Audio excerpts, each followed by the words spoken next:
I created a $1 billion brand that expanded my across third empire that is still Viacom's biggest digital brand, touring business, town discovery, and incubation system, and successful restaurant franchise.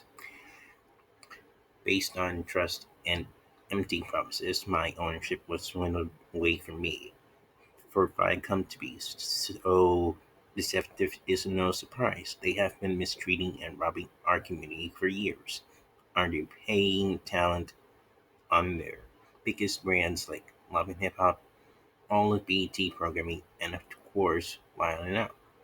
I don't have to defend myself here. The proof is in the history.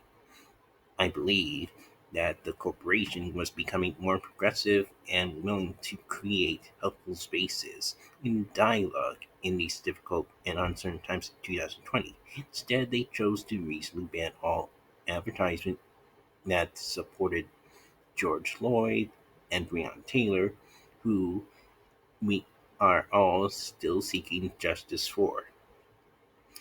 I also went as far to reach out to Miss Sherry Redstone, the owner of Viacom, to have a conversation of reconciliation and actually apologize if I said anything that pained or hurt her or her community.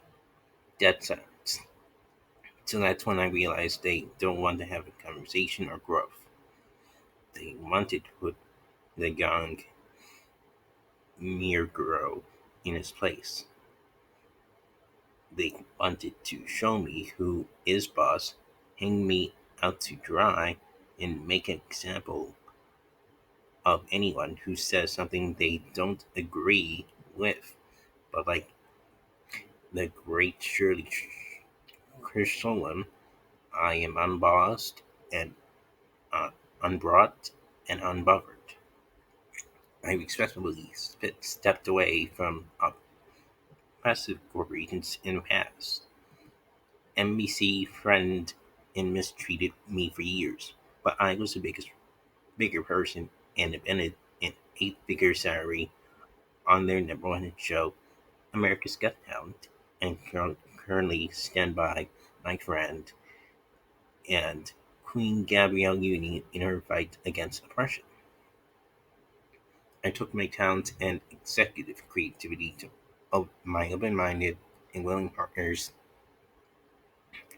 at the Fox Television Network to create the current number one hit TV show on television, The Masked Singer, in which I hosted and executive produced.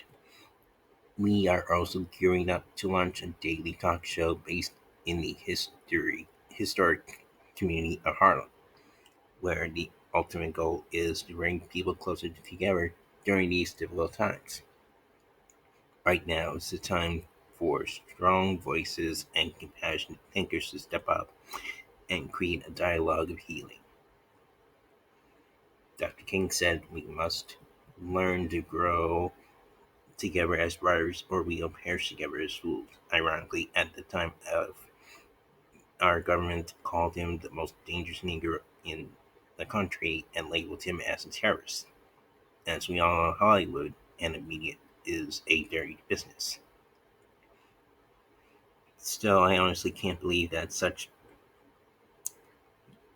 my company has such poor counsel that would allow them to make sure a divisive decision in the midst of protests and civil uprising within our current pandemic truly unwise decision. While it was